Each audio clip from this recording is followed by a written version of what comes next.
The penthouse was silent, save for the rhythmic tapping of her manicured nails on the iPhone screen, a sound that used to signal her dedication, but now only signaled her drift. I watched her smile at a text message in a way she hadn't smiled at me in years, the glow of the screen reflecting a secret life I wasn't supposed to see. It's terrifying how quickly the person you share a bed with can become a stranger, isn't it? If you've ever felt the cold draft of a secret before the door is even opened, stay with me. We are just about to peel back the layers of this beautiful, broken lie. The rain in Chicago has a way of making the city look like a watercolor painting left out in a storm, blurred, gray, and weeping against the glass. From the 42nd floor of our apartment in the Loop, the cars down on Wacker Drive were just streaks of red and white light, insignificant corpuscles moving through the veins of a city that never really stopped to breathe. I stood by the floor-to-ceiling window, a tumbler of scotch in my hand, watching the reflection of the room behind me. It was a beautiful room. Too beautiful. It was the kind of living space that made it into Architectural Digest. All sharp angles, Italian leather, and cold marble surfaces that resisted warmth. Sarah had designed it that way. She said she wanted a sanctuary, but lately, it felt more like a showroom where we were the display models. The front door beeped, the electronic lock disengaging with a melodic chime. Sarah breezed in, bringing with her a gust of cold hallway air and the scent of expensive rain. She was on her phone, of course. She was always on her phone. No, Mark, I told the client the press release goes out on Monday, not Tuesday. If they want the weekend cycle, they pay for the weekend cycle, she said, her voice sharp, clipped, professional. She kicked off her Louboutins, leaving them scattered in the entryway, a chaotic disregard that only the very wealthy or the very arrogant could afford. I turned from the window. Rough day. She held up a finger, silencing me, her eyes still glued to the screen. She typed something furiously, a small, tight smile playing on her lips that didn't match the frustration in her voice a moment ago. That smile wasn't for Mark. I knew Mark. Mark was 60 years old and had a comb-over. Mark didn't make her smile like she was remembering a secret. Sorry, she said finally, tossing the phone onto the white velvet sofa. She didn't look at me. She walked straight to the kitchen island and poured herself a glass of water from the filtered pitcher. Disaster with the Henderson account. They want a rebrand in 3 days. Impossible. I got the email from the leasing office today, I said, my voice steady. Sarah paused, the glass halfway to her lips. The what? The lease renewal, I repeated. The term is up at the end of next month. They're raising the rent by 15%. Again. She waved a hand dismissively, a gesture of royalty brushing away a fly. Just sign it, Ethan. We can't move now. I have the gala next month, and I'm finally getting the lighting in the foyer exactly how I want it. It's an extra $1,200 a month, Sarah, on top of what we're already paying. I was thinking, maybe we look at one of the brownstones in Lincoln Park? Something with a yard? Something. Ours. She finally looked at me then, her eyes narrowing. They were blue, icy and piercing, the kind of eyes that could sell ice to an Arctic explorer, which was exactly why she was so good at her job. I don't do yards, Ethan. I do views. Just handle it, please. I don't have the bandwidth for logistics right now. I took a sip of the scotch. It burned, grounding me. There's something else. My mom called. The temperature in the room seemed to drop 10 degrees. Sarah sighed, leaning her hip against the marble counter. Is she asking for money again? She never asks for money, Sarah. You know that. I kept my tone even, though my grip on the glass tightened. Her hip surgery is scheduled for next Tuesday. The specialist is here, at Northwestern. She can't travel back to Ohio immediately after. She needs a place to recover for a week, maybe 10 days. Sarah picked up her phone again. The screen lit up her face, casting shadows in the hollows of her cheeks. And I told her she could stay here. In the guest room. It has the en-suite bathroom, it's quiet. I can work from home to help her. Sarah didn't look up. Her thumbs were flying across the screen. No. The word hung in the air, absolute and sharp. What do you mean, no? I mean, no. It's not a good time, Ethan. She's my mother. She's having surgery. Sarah finally locked her phone and threw it down on the counter with a clatter that echoed in the cavernous room. And I have the biggest launch of my career coming up. I need this space. I need quiet. I don't need the smell of old people medicine and soup filling up the apartment while I'm trying to host strategy calls. It's 10 days, I said, stepping closer. She won't bother you. She's terrified of you, Sarah. She'll stay in the room. I said no. Her voice rose, shrill and jagged.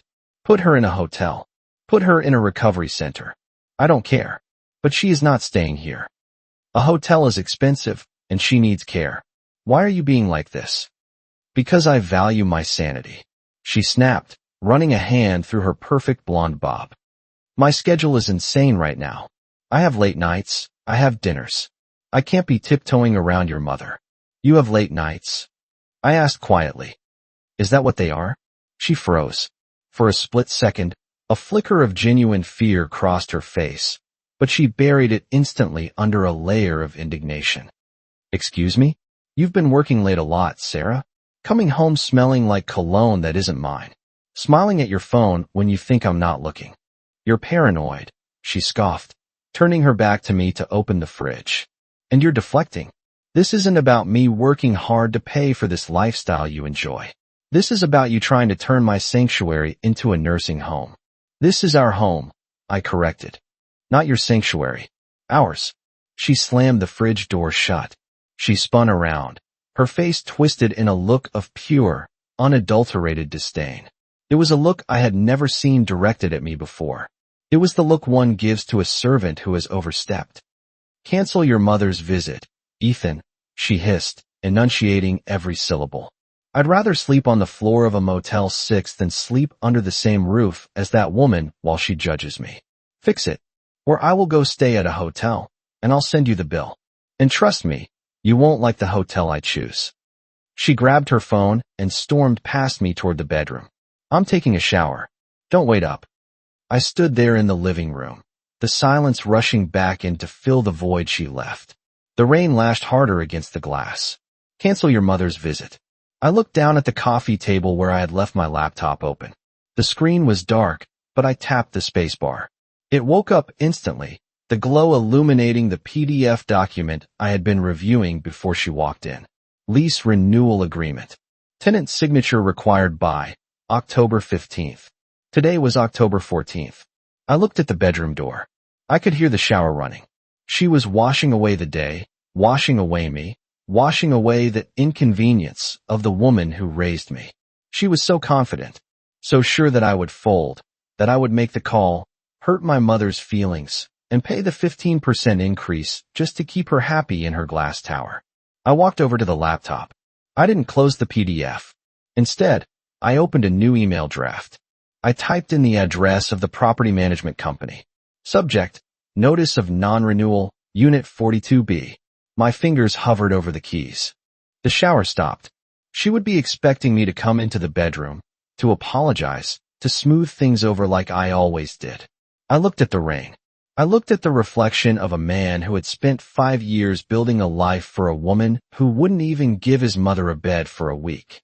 I started typing. The cursor on the screen blinked once, twice, and then the email vanished into the sent folder. Notice of non-renewal. It was done. The digital paper trail had begun, a silent countdown clock that Sarah couldn't hear ticking. I closed the laptop, the soft snap of the lid sounding like a gunshot in the quiet apartment. My heart should have been racing, but it wasn't. It was beating with a slow, heavy thud, a rhythm of dread settling into the marrow of my bones. I had just effectively evicted my wife, and she was in the next room, scrubbing her skin with lavender body wash, oblivious. I walked toward the bedroom. The door was ajar, spilling a slice of warm, yellow light into the dark hallway. I could hear the hum of the blow dryer, the brush pulling through her hair. I stopped at the entryway console table where she had dumped her things. Her frantic entry earlier, the way she had kicked off her shoes and discarded her coat, played back in my mind. Sarah was meticulous. She color-coded her bookshelf. She aligned her pens. For her to leave her trench coat draped haphazardly over the bench meant she was either exhausted or hiding a chaotic energy she couldn't contain. I reached out, and touched the fabric of her coat. It was damp from the rain, cold to the touch. I didn't mean to snoop. I wasn't that husband. The jealous, insecure wreck checking text messages at 2 a.m. But as I leaned in to hang it up properly, a habit ingrained by 5 years of marriage, the scent hit me. It wasn't rain. It wasn't her Chanel perfume. It was distinct, heavy, and undeniably masculine. Cedarwood and tobacco. A scent that clung to the collar of her coat, right where a man's arm would rest if he were guiding her through a crowded room, or where a face would press during a goodbye hug that lasted too long. I froze. My hand gripped the beige fabric. I don't smoke. I don't wear cologne with wood notes. Sarah always said they gave her a headache. She preferred citrus, clean and sharp. Yet here she was, wrapped in a cloud of heavy musk that she hadn't noticed, or simply didn't care enough to wash off before coming home to me. My eyes drifted to her purse, the Hermes Birkin she had treated herself to after her last promotion. It was unlatched. Inside, a crumpled piece of paper sat on top of her leather wallet. I pulled it out. It was a receipt from the Violet Hour. I knew the place. It was a speakeasy in Wicker Park, dimly lit, intimate, no cell phones allowed inside. The kind of place you go to disappear. The kind of place you absolutely do not go for a client crisis meeting regarding a corporate press release. The timestamp read 8:42 p.m., 2 hours ago. While I was heating up leftover lasagna and wondering why she wasn't answering my texts, she was sitting in a velvet booth, drinking a $20 cocktail called The Promise. The check was for 2 drinks. 1 gin, 1 bourbon. I stared at the slip of paper, the ink faint but legible. It was physical, tangible proof. It wasn't just late nights at the office. It wasn't just ambition. The cruelty she had shown me tonight, the way she had spoken about my mother, wasn't born of stress. It was born of detachment. She had already left this marriage. She was just waiting for the right time to notify me. She was keeping me around to pay half the rent on a penthouse she used as a changing room between her real life and her fantasy one. I folded the receipt carefully and slipped it into my pocket. The blow-dryer stopped. Ethan, her voice called out from the bathroom, muffled by the door. Are you going to sleep in the guest room, or are you coming to bed? I looked at the bedroom door. The thought of lying next to her, smelling the faint residue of that cedar wood mixed with her lavender soap, made my stomach turn. I couldn't do it. If I lay down beside her, the anger I was suppressing would boil over. I would ask about the Violet Hour. I would ask about the man who smelled like tobacco. And she would lie. She would gaslight me. She would turn it around and make me the villain for invading her privacy. I wasn't ready for the fight yet. I needed the lease to terminate first. I needed the trap to be set. I'm going to sleep in the guest room. I called back, my voice sounding hollow in my own ears. I have an early call. Don't want to wake you. There was a pause. A long silence where I imagined her shrugging, perhaps relieved she didn't have to perform the role of a wife tonight. Okay, she replied, her tone indifferent. Shut the lights off. I walked into the guest room, the room she had forbidden my mother from entering. It was cold and pristine, the bed made with hospital corners. I didn't turn on the light. I sat on the edge of the mattress, fully clothed, listening to the sounds of the city outside. I took the receipt out of my pocket again, smoothing it against my knee in the dark. Cancel your mother's visit. No, Sarah, I whispered to the empty room. I'm canceling you. The realization settled over me, cold and absolute. I wasn't just hurt anymore. The grief was calcifying into something useful, something sharp. I lay back on the pillow, staring at the ceiling, and for the first time in months, I didn't wonder where she was or who she was with. I knew, and knowing set me free to do what I had to do next. Morning in the penthouse was usually a symphony of aggressive optimization. The sun didn't just rise. It assaulted the floor-to-ceiling windows, flooding the space with a blinding, unforgiving light that exposed every dust mote, had there been any. I woke up in the guest room, my back stiff from the unfamiliar mattress. For a moment, between sleep and waking, I reached out for Sarah, but my hand hit the cold wall. Then, the memory of the receipt, the scent of cedarwood, and the email I had sent washed over me. The dread I expected didn't come. Instead, I felt a strange, icy clarity. It was the feeling of a man who had finally stopped treading water and decided to simply swim to a different shore. I walked out into the main living area. The smell of roasted espresso beans hung in the air. Sarah was already up, standing at the kitchen island, scrolling through her iPad with one hand and holding a green juice in the other. She was wearing a cream-colored silk blouse and tailored trousers, looking every inch the successful executive. The chaos of last night, the rain, the snapped insults, had been dry-cleaned away. "You slept in the guest room?" she asked without looking up, her tone conversational, devoid of apology. "I told you I had an early call. Didn't want to wake you." I lied. The lie tasted metallic, but it came out smooth. She hummed an acknowledgement, finally glancing at me. Her eyes scanned my face, looking for cracks, looking for the fight she expected me to pick about my mother. When she saw nothing but my usual morning expression, she relaxed. "Well, you look tired," she said, taking a sip of her juice. "Make sure you drink some water." "And Ethan?" "Yeah." I moved to the coffee machine, keeping my back to her. "The lease. Did you sign it yet?" I saw a notification from the building management pop up on the shared account, but I swiped it away. I don't want to deal with late fees or them showing the unit to random people. It's invasive. My hand hovered over the brew button. She had seen a notification. My heart hammered against my ribs. Had she seen the content? No. If she had seen the content, she wouldn't be standing there drinking kale juice. She would be tearing the kitchen apart. "I'm handling it this morning," I said, my voice steady. "Don't worry about it." "Good," she said, checking her watch. "Because Julian, the investor I told you about, suggested we might want to host a mixer here next month.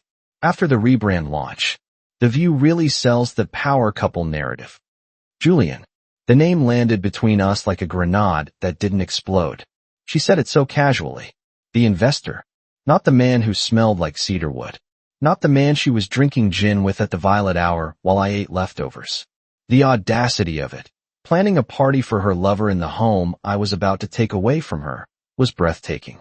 "A mixer," I repeated, turning to face her. "Here." "Yes. Here. Why are you looking at me like that?" "It's good for business, Ethan. You know how this works." She grabbed her purse, the same one that held the damning receipt, and slung it over her shoulder. "Just get the paperwork signed.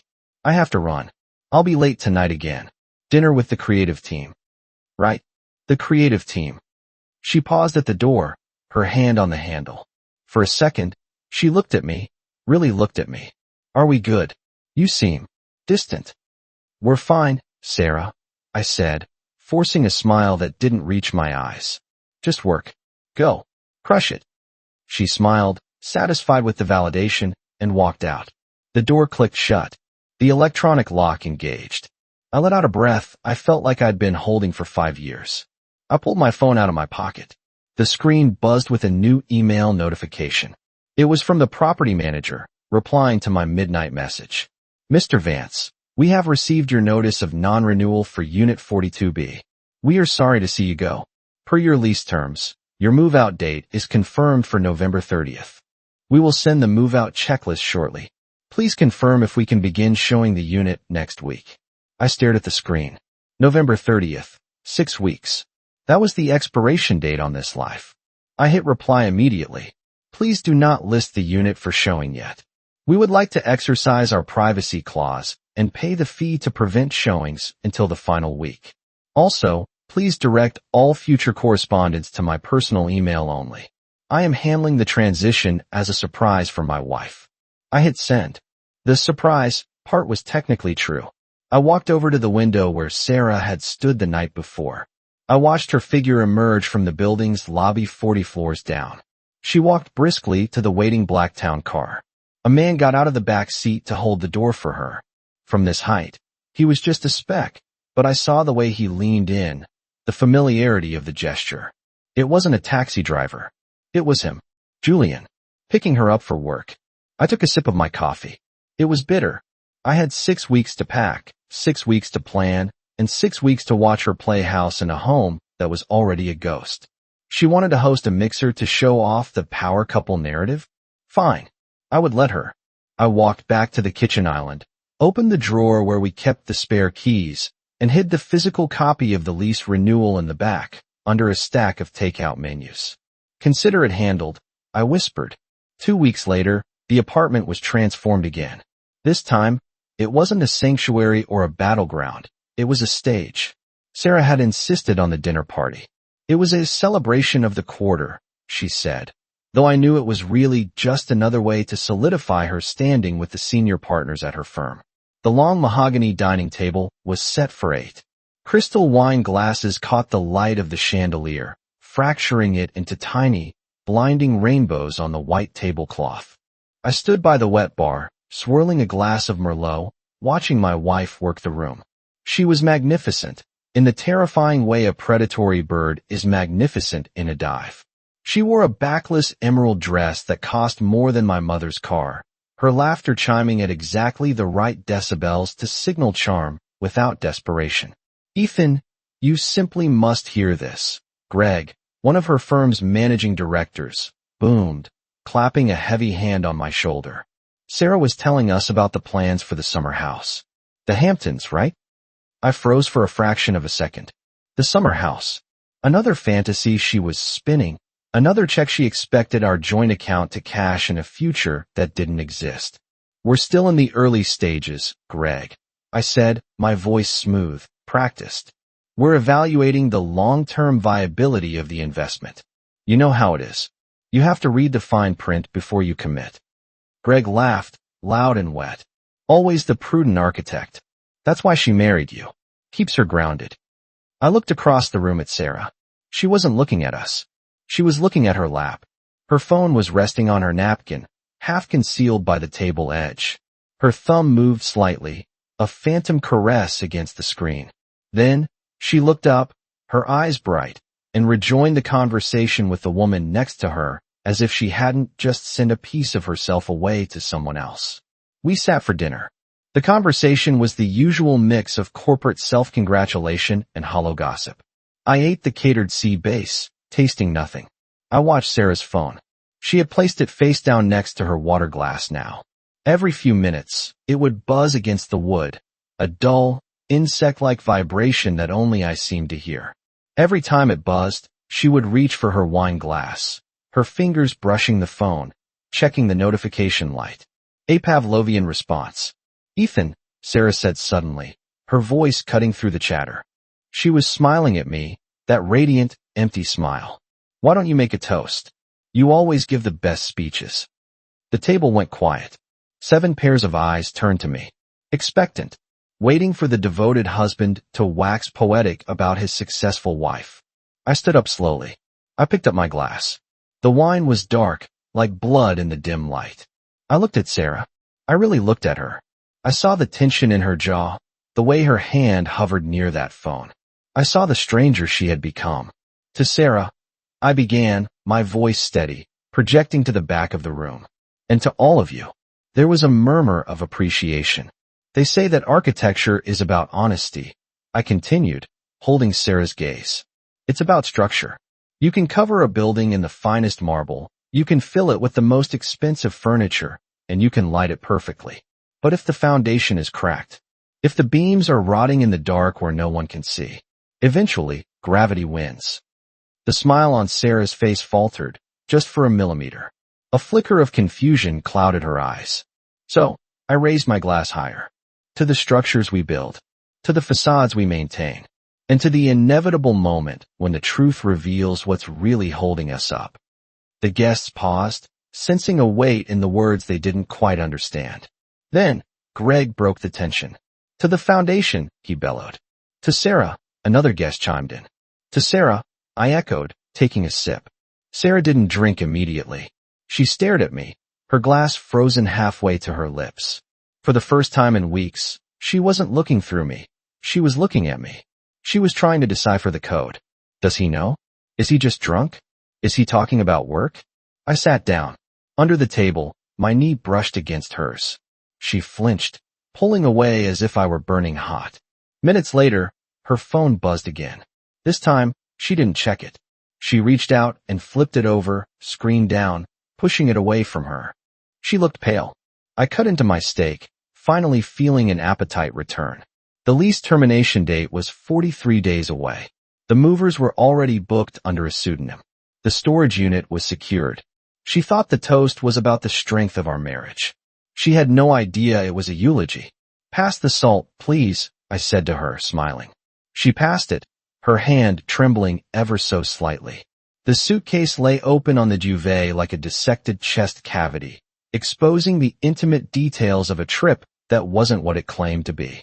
"I hate these last-minute summits," Sarah sighed, tossing a silk blouse onto the pile. She was moving around the bedroom with a frantic energy, checking her phone, checking the weather app, checking her reflection. 3 days of panels on crisis management in the digital age. It's going to be exhausting. I sat in the armchair in the corner, the spot where I usually read before bed. I wasn't reading tonight. I was watching the performance. "Miami in November isn't so bad," I offered, my voice calm. "At least you'll get some sun." "Sun?" She let out a sharp, incredulous laugh. "Ethan, I'll be stuck in a ballroom at the Marriott with no windows from 8 a.m. to 6 p.m. I won't even see the ocean." She turned back to the closet. I watched her pull out a hanger. It wasn't a blazer. It wasn't a sensible skirt suit for a corporate summit. It was a sundress, backless, thin, the color of a sunset. The kind of dress you wear to drink mojitos on a terrace, not to discuss crisis management. She caught me looking. "For the gala dinner," she stammered, folding it quickly and burying it at the bottom of the suitcase. "Networking event. Casual chic." "Right," I said. "Casual chic." Then came the swimsuit. It was black, cut high at the hips, aggressive and alluring. She tucked it into the side pocket of the luggage. "Just in case there's a gym with a pool," she muttered, not meeting my eyes. "It's good to have options." I stood up and walked over to the bed. The scent of her, that mix of expensive shampoo and skin, was overwhelming. It used to be the smell of home. Now, it smelled like duplicity. I reached out and picked up a bottle of sunscreen she had thrown on the bed. SPF 15. Tanning oil, essentially. "You really think you'll have time for the pool?" I asked, turning the bottle in my hand. She snatched it from me, her movements jerky. "I don't know, Ethan. Maybe. Why are you interrogating me about my packing? I'm stressed enough as it is." "I'm just trying to help, Sarah. I want you to have a good trip."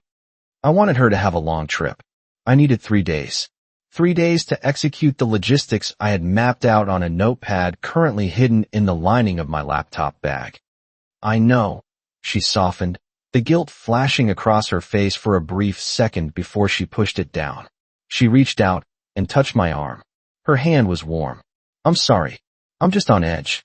Julian is putting a lot of pressure on the team to deliver results at this conference." "Julian? He's going too?"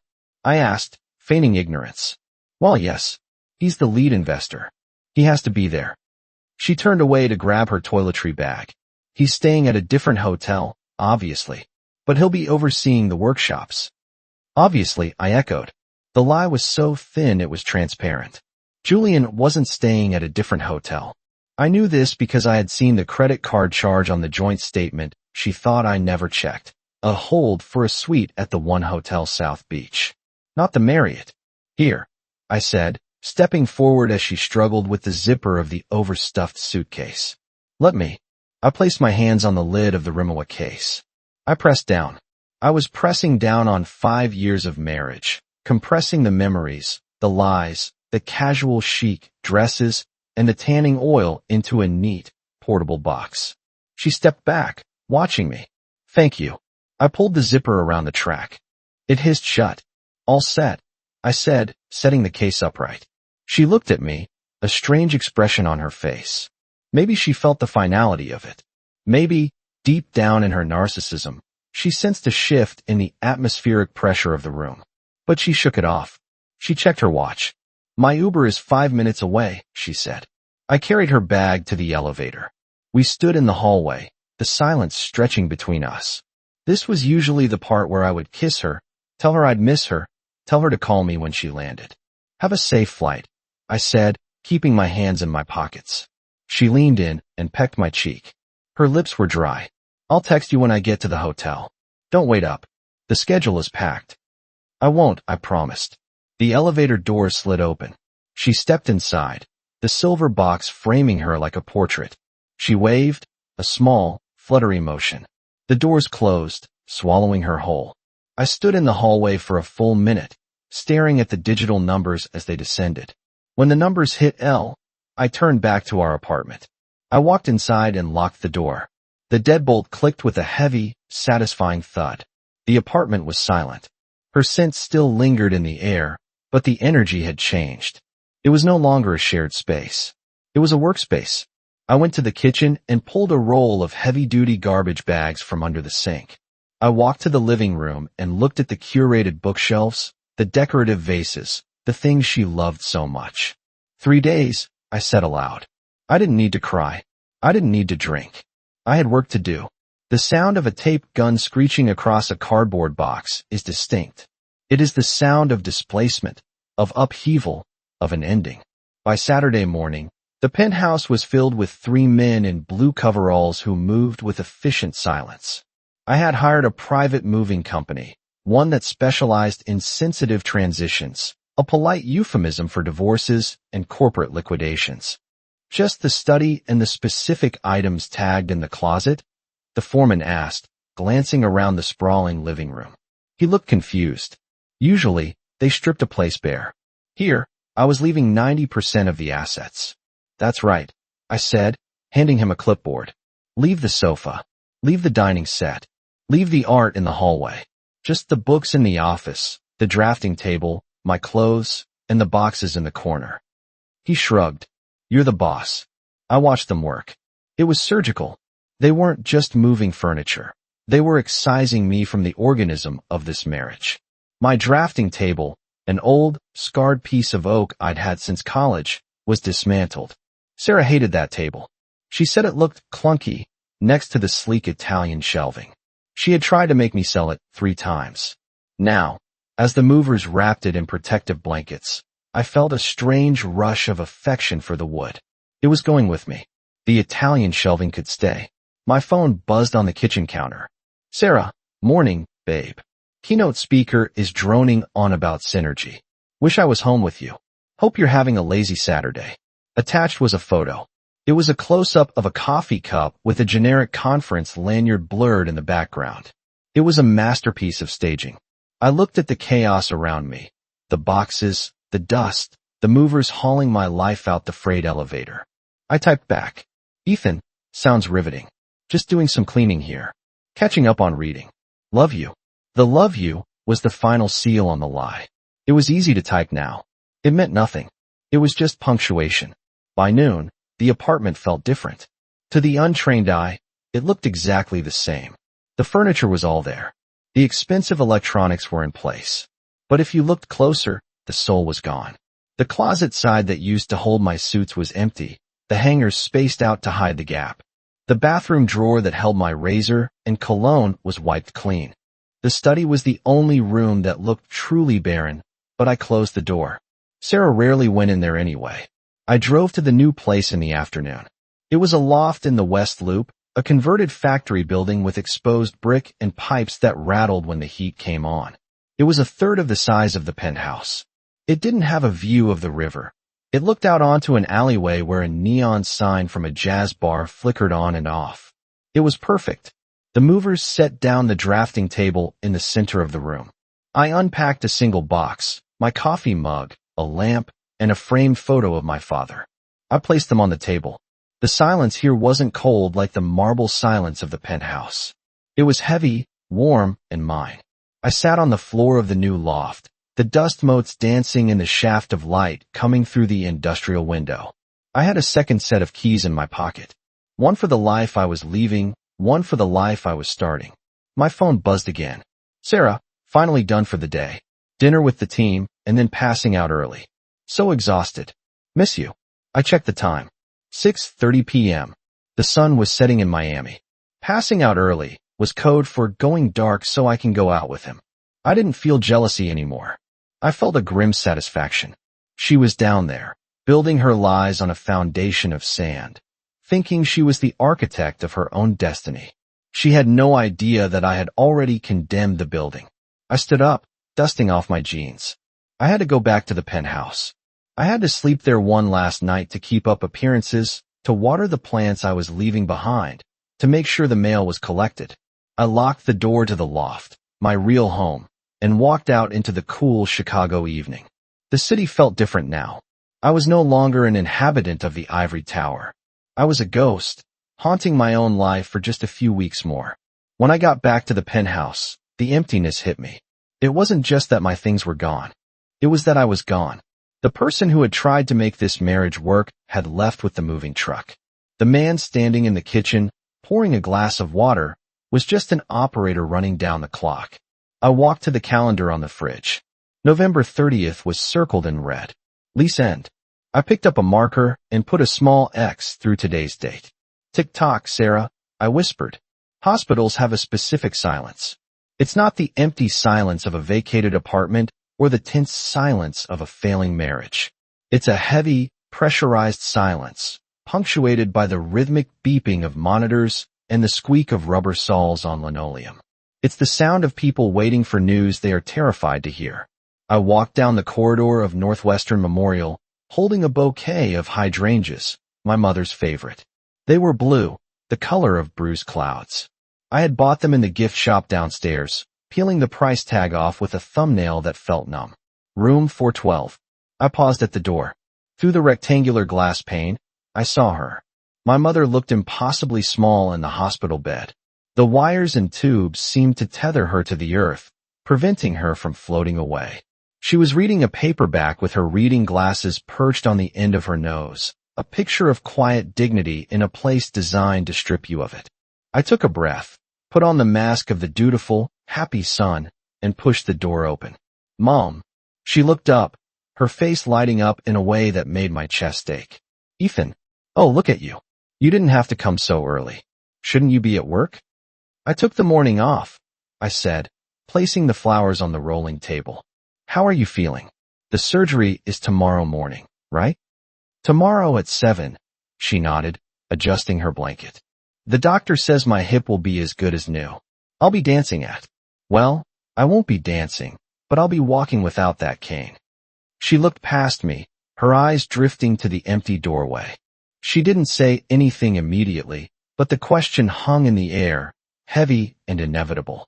Is Sarah? She started, then stopped herself, not wanting to seem demanding. Is Sarah working today? I pulled the plastic chair closer to the bed and sat down, taking her hand. Her skin was like parchment, thin and dry. She is, Mom, I lied. The words came out smooth, polished by the practice of the last few weeks. She's actually in Miami for a big conference. It was scheduled months ago. She was heartbroken she couldn't be here.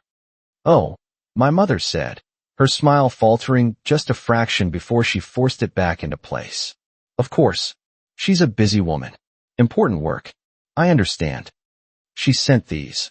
I added, gesturing to the hydrangeas I had bought 10 minutes ago. And she told me to tell you she's praying for you.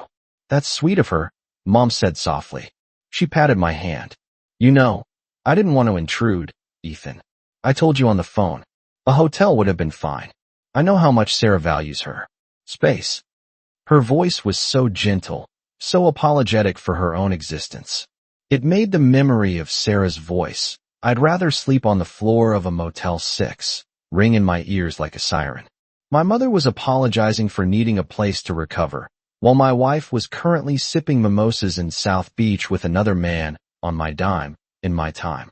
The anger didn't flare up hot this time, it froze. It settled in my gut like a stone. This wasn't just about cheating anymore. Infidelity was a betrayal of a partner. This was a betrayal of humanity. It was a fundamental lack of decency. You are not intruding, Mom, I said, squeezing her hand tighter. You never are. And after the surgery, once you're discharged, we're going to get you set up perfectly.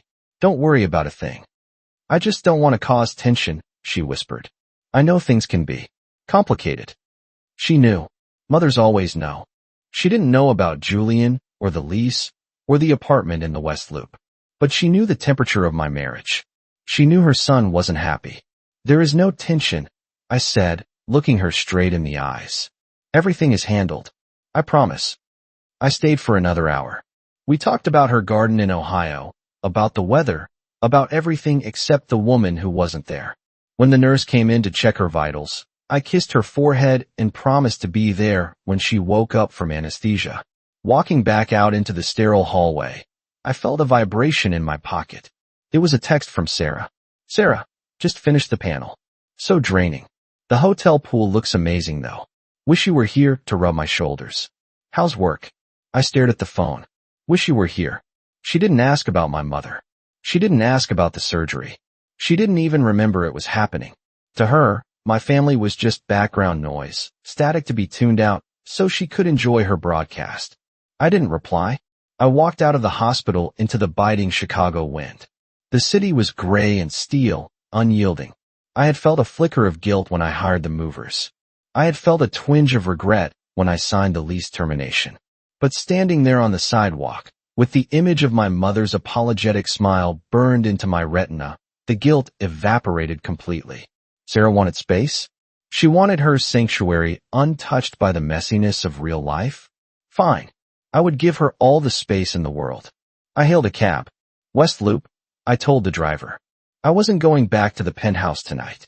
Sarah thought I was there, keeping the seat warm. But the penthouse was empty. Let the ghosts have it. I had a new life to build. And tomorrow, I had a mother to take care of. The lease had 39 days left. But as far as I was concerned, the eviction had already happened. When Sarah returned on Tuesday evening, she brought the sun with her, or at least, the artificial, expensive glow of it. She swept into the apartment with a burst of energy that felt jarring against the stillness I had cultivated over the last 3 days. Her skin was a shade darker, a golden bronze that didn't come from sitting in a conference hall listening to panels on crisis management. Her hair was lighter, bleached by UV rays that never touched the inside of a Marriott ballroom. Ethan, she called out, dropping her suitcase in the foyer with a careless thud. I was in the kitchen, chopping vegetables for a dinner I had no appetite for.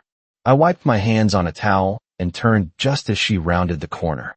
She didn't just walk, she practically floated. Guilt does that to some people.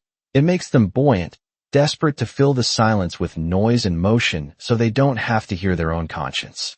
She threw her arms around my neck, pressing her body against mine. She smelled of coconut oil and airline cabin air. Beneath that, faint but present, was the smell of duty-free perfume, something floral, excessive, meant to mask whatever else she was carrying. I missed you so much, she said into my neck. Her voice pitched slightly higher than usual. The conference was absolute hell. Nonstop. My feet are killing me. I stood stiffly, my arms resting lightly on her waist. I didn't hug back, not really. I was a statue she was draping herself over. You look rested, I said, pulling back to look at her face. For someone who went through hell. She blinked, a momentary flicker of panic in her eyes, before the smile plastered itself back on. Adrenaline, babe. Pure adrenaline. And maybe 1 hour by the pool this morning before the flight. I had to squeeze it in. She pulled away and began unpacking her tote bag on the counter. I got you something. She produced a box of cigars. Cubans. The kind she usually forbade me from smoking because she hated the smell. Duty-free, she beamed. I know you like them. It was a peace offering. A bribe. A small token paid to the tollkeeper of her marriage so she could pass through the gates without inspection. Thank you, I said, leaving the box on the counter. How was the networking? Oh, intense. But good. Julian was pleased with the team's performance. He thinks we're positioned for a massive Q1. She turned to the fridge, pouring herself a glass of white wine. She didn't notice that the fridge was emptier than usual, that the condiments were gone, that the shelves were wiped down. She only saw what she wanted to see. Her kitchen, her wine, her husband. She took a long sip and leaned against the counter, finally exhaling. God, it's good to be home. The hotel bed was a rock. I can't wait to sleep in my own bed. I watched her, the irony tasting bitter in my mouth. She had exactly 28 nights left in her bed. Speaking of home, she said, swirling the wine in her glass. She looked at me over the rim, her expression casual, but her eyes sharp. Did you handle the paperwork? The lease? This was it. The moment of truth. I didn't blink. I didn't look away. I picked up the knife and went back to the vegetables. The rhythmic chop, chop, chop filled the room. "It's taken care of," I said. It was the perfect sentence. It was entirely true. The paperwork had been handled. The issue of the lease had been resolved. Sarah let out a sigh of relief, her shoulders dropping. "Thank God. I knew I could count on you. I really didn't want to deal with moving right now. Can you imagine? The stress?" "Yeah," I said, slicing through a red pepper. "Imagine. We should celebrate," she continued, her mind already racing ahead to the next shiny object. "Maybe that mixer Julian wanted to do. Now that the lease is signed, we're locked in for another year. We might as well show the place off. I was thinking we could redo the backsplash in the kitchen before then. Make it lighter. More modern." She walked over to the backsplash, running her manicured nails along the dark granite. "What do you think? Maybe a white herringbone tile?" She was planning renovations for an apartment she had already lost. She was inviting her lover to a party in a home where the lease had been terminated. It was a level of delusion that was almost impressive. "Whatever you want, Sarah," I said. "It's your sanctuary." She turned back to me, smiling, satisfied. She walked over and kissed my cheek again. "You're the best. I'm going to go take a long bath. Wash the travel off." "Take your time," I said. She grabbed her wine and headed for the bathroom. I waited until I heard the water running. Then, I walked over to the counter and picked up the box of cigars she had bought me. I opened the lid. The smell of rich tobacco wafted out. I took one out, rolling it between my fingers. I didn't light it. Instead, I walked over to the trash can, the one I had emptied just before she arrived, and dropped the cigar inside. Then the next one. Then the whole box. I wasn't going to smoke her guilt. I looked at the calendar on the wall. The days were melting away. She felt safe. She felt secure. She thought she had gotten away with it. "White herringbone," I muttered to the empty room. "Good choice." November 27th. 3 days remaining. The air in the apartment felt thin, pressurized, like the cabin of an airplane right before the oxygen masks drop. Outside, Chicago was bracing for the first real snow of the season, the sky a bruised purple that promised to freeze. Inside, Sarah was trying to summon summer. She had covered the kitchen island, the same granite slab she wanted to rip out, with square tile samples.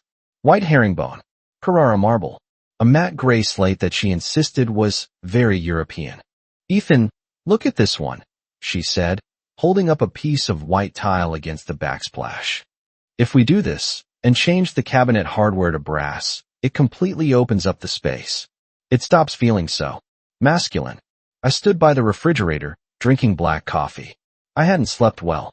The anticipation was a physical hum in my blood, a vibration that kept me awake while Sarah slept deeply beside me, exhausted from her double life. "It looks expensive," I said, my voice flat.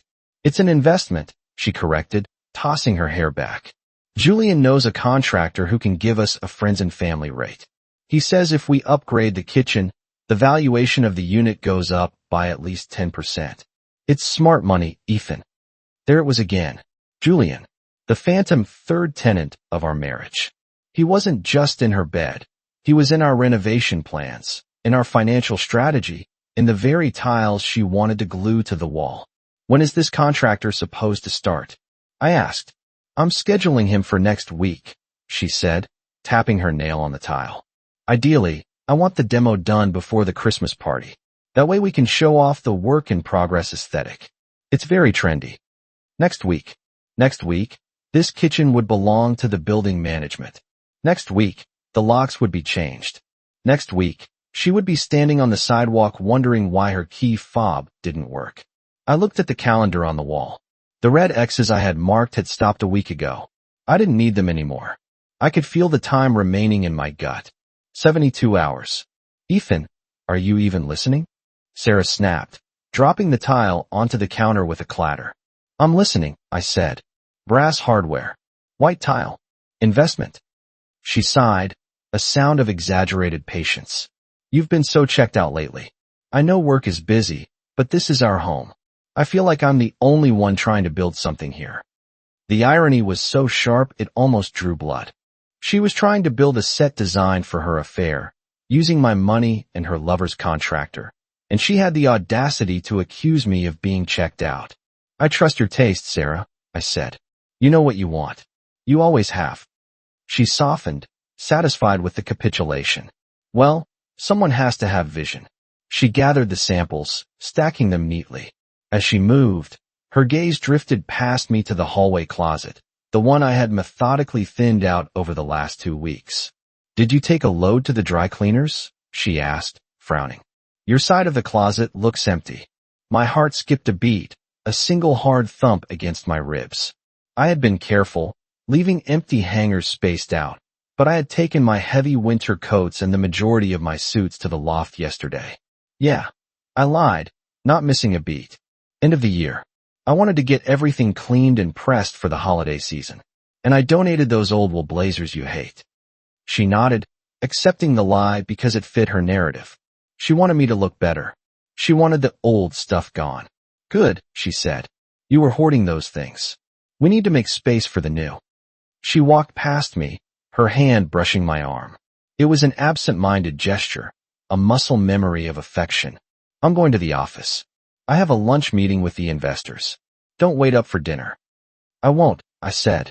I watched her put on her coat, the camel trench that still smelled faintly of cedarwood if you got too close.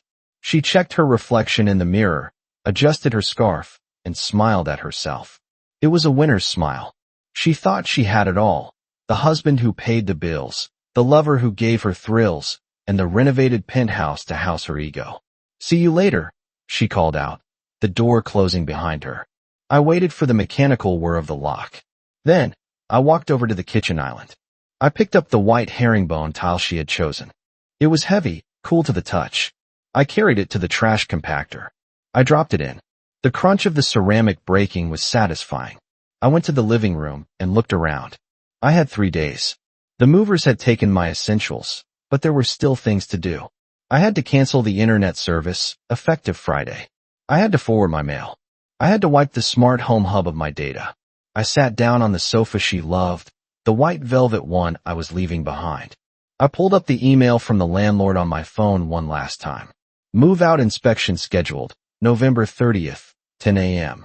I wouldn't be here for the inspection. I would be at my mother's bedside, helping her with her physical therapy. Sarah would be at work. The apartment would be empty. I leaned back and closed my eyes. The countdown wasn't just about leaving. It was about the silence that would follow. The silence where she would finally have to hear herself scream. 3 days, I whispered. November 30th arrived with a sky the color of wet concrete. It was a Friday, the kind of day that felt heavy with the promise of winter. Sarah was running late. She flew around the apartment in a flurry of dry shampoo and frantic energy, grabbing files, looking for her other earring, cursing the traffic report on the television. I'm going to be so late for the strategy meeting, she muttered, fastening her watch. She stopped by the kitchen island where I was drinking my final cup of coffee in this apartment. She looked at me, her eyes skimming over the surface of my face without really seeing me. Don't forget, the contractor is coming by on Monday to measure for the cabinets, she said, adjusting her scarf. We need to make sure the front desk has his name. I won't forget, I said. It wasn't a lie. I wouldn't forget. I just wouldn't be here. She leaned in and pecked me on the lips. It was a reflex, a muscle memory of a marriage that had died weeks ago. You're the best. See you tonight? Maybe we order sushi? Sure, I said. Sushi sounds great. Love you, she called out, grabbing her bag and heading for the door. Goodbye, Sarah, I said. She didn't hear the finality in my voice. She didn't notice that I didn't say love you back. The door clicked shut, and the lock engaged with its cheerful little chime. I waited 5 minutes. I watched from the window until I saw her figure emerge onto the sidewalk 40 stories below, watched her get into the black town car that was likely billed to Julian's company. Then I moved. I didn't rush. There was no panic. I rinsed my coffee cup and placed it in the dishwasher. I wiped down the counter. I walked to the hallway closet and took out the one small duffel bag I had kept for this morning. Into it went my laptop, my toiletries, and the last few shirts hanging in the closet. The apartment was now perfectly staged. The furniture was there. Her clothes were in the closet. The fridge was running. It looked like a home. but it was a corpse. I walked back to the kitchen island, the marble altar where she worshipped her own reflection. I reached into my pocket and pulled out the envelope. It was a thick, cream-colored envelope, the kind used for wedding invitations or funerals. Inside was the copy of the lease termination agreement, signed, dated, and countersigned by the management company 6 weeks ago. I placed it in the center of the island. Next to it, I placed my set of house keys. The metal clinked softly against the stone. Then, I took off my wedding ring. I looked at the gold band for a moment. It felt light. It felt like a shackle I hadn't realized I was wearing until the moment the key turned. I placed the ring on top of the envelope. Finally, I took out a single sheet of notepaper. I had written it the night before, rewriting it 3 times until the anger had distilled into something cold and pure. Sarah, you told me to cancel my mother's visit because you needed space. You said you'd rather sleep on the floor than be inconvenienced. I realized you were right. We do need space. And you deserve the floor. I didn't renew the lease. The termination date is today, November 30th. Management is coming at 10 a.m. for the final inspection.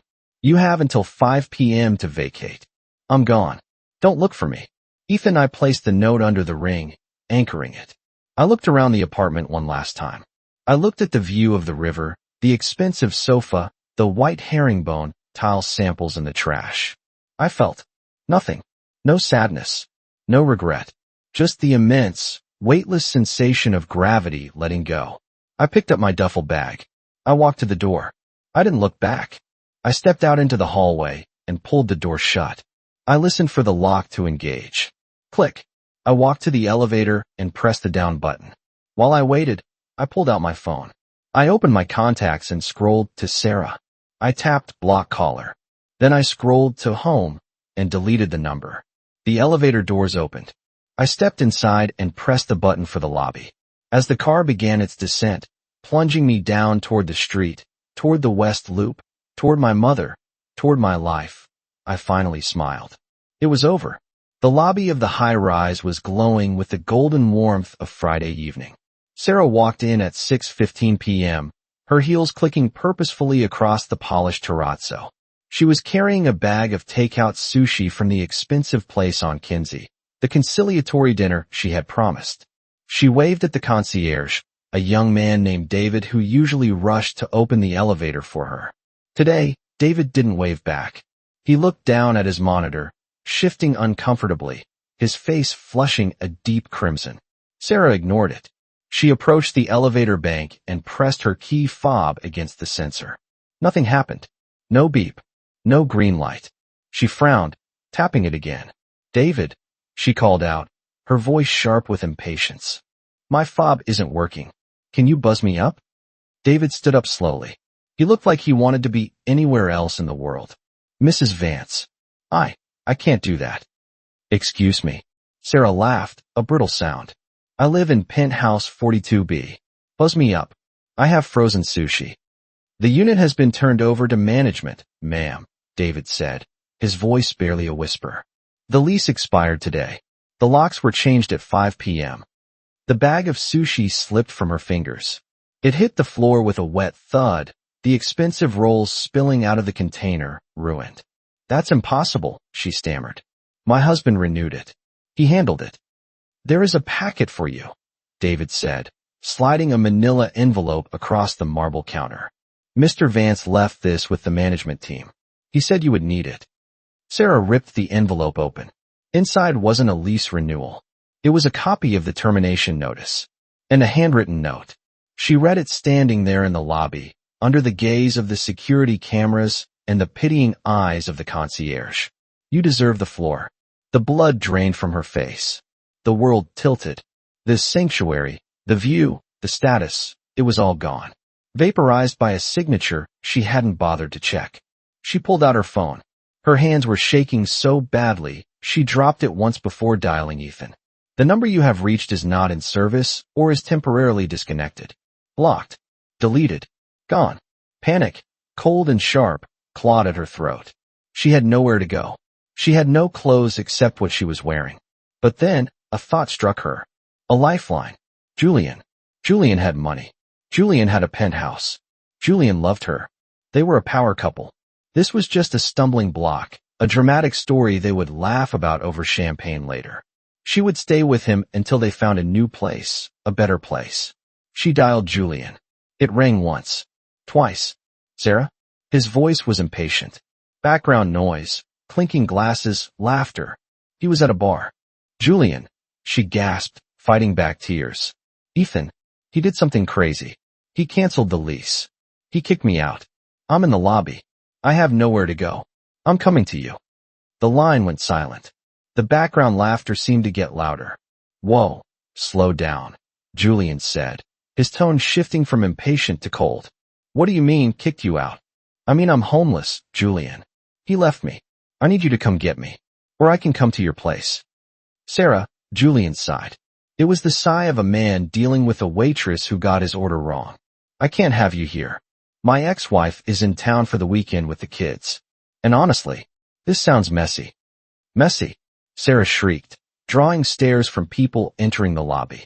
I left my husband for you. I have nothing because of you. You didn't leave him for me, Julian corrected, his voice detaching completely. You left him because you were bored. And we had fun. But I don't do drama, Sarah. I certainly don't do homeless drama. You're a smart girl. You'll figure it out. Click. Sarah stared at the phone. The screen went dark, reflecting her own face back at her, distorted, pale, and terrified. She looked around the opulent lobby. It was beautiful. It was cold. It was no longer hers. Underscore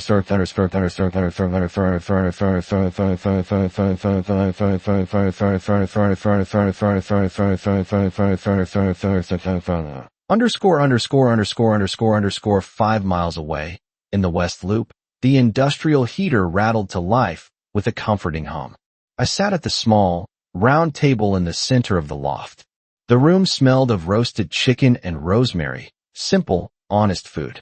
Across from me, my mother sat in her wheelchair, her leg propped up, a blanket tucked around her knees. This place has character, Ethan, she said, looking at the exposed brick. It feels strong. It is, I said, pouring her a glass of water. It's solid. And you're sure Sarah didn't mind? She asked, a shadow of worry still in her eyes. About the divorce? About you moving so fast? I looked at my mother. I thought about the lie I had told her to protect her peace before the surgery. I thought about the truth I would eventually have to tell her. But not tonight. Tonight was for healing. Sarah made her choices, Mom, I said softly. And I made mine.